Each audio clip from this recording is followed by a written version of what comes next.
Since early 2019, I've been playing the guitar, which is when I really started in earnest. I've played instruments on and off since I was like 9 or 10. I had a ukulele that my grandfather got for me. I didn't really get that far. I wasn't that good with it yet, and the guitar looked very big. It looked very scary, and it was kind of imposing. So I didn't quite go after it yet. But my dad had his old guitar from the 90s. It had terrible action. It was a bad like beginner instrument, but it was very cheap. It was just there. Since 2020 or 21 that I started really recording, getting into it, released my first EP in 2022, and I've just been pretty much doing whatever and writing a bunch since.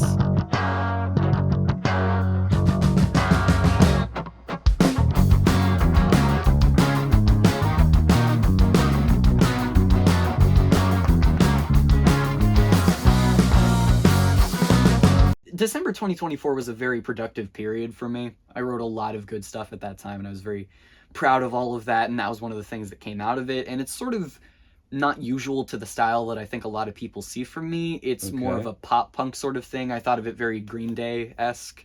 So it's going to be, I think, almost all electric instruments and stuff like the electric guitar. And I have a lot of specific influences. A few that come to mind right now are this Auckland indie band called the Beths. They're sort of a power pop outfit from New Zealand, and they're fronted by this woman named Liz Stokes, and she's an incredible songwriter. She's inspired me a lot over the past few years, especially with some of the songs on my album, some of the songs I played at BYS.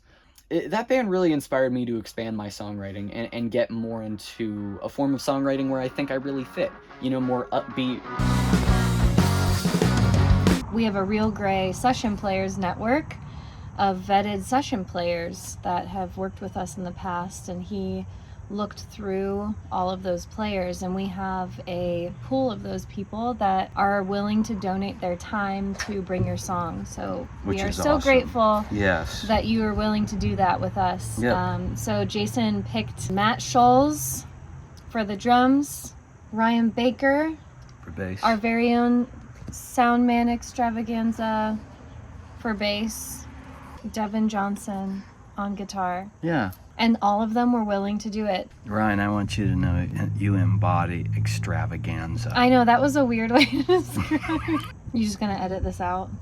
No. Why? Here's the thing that Anya always does is she leaves out the part that she did. When it comes to technical things, that's sort of the space I play on these Bring Your Song projects. And when it comes to creative questions, I always defer that to Anya. I always really appreciate the fact that she's there to interact with the artists on creative decisions. Sometimes you have some good ideas though too. Sometimes. All right, how are we looking now? So that's an equilateral triangle. We did it! Between the snare, the over snare, and the over tom. So the really cool thing is, how cymbals can be really bashy?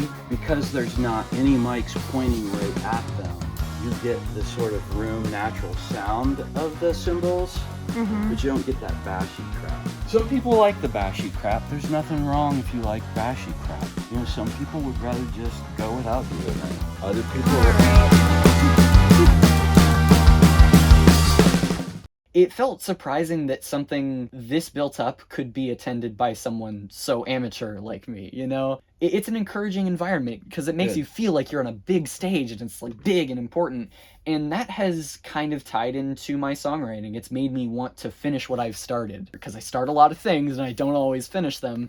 And a lot of my best songs have been done because I think I got to get this to BYS. I got to get this there on time. It's been a needed deadline. And to share it with a lot of people that give you that encouragement, like the note cards of encouragement is a great idea. It's a nice, encouraging format to do that in. And I really like that about BYS.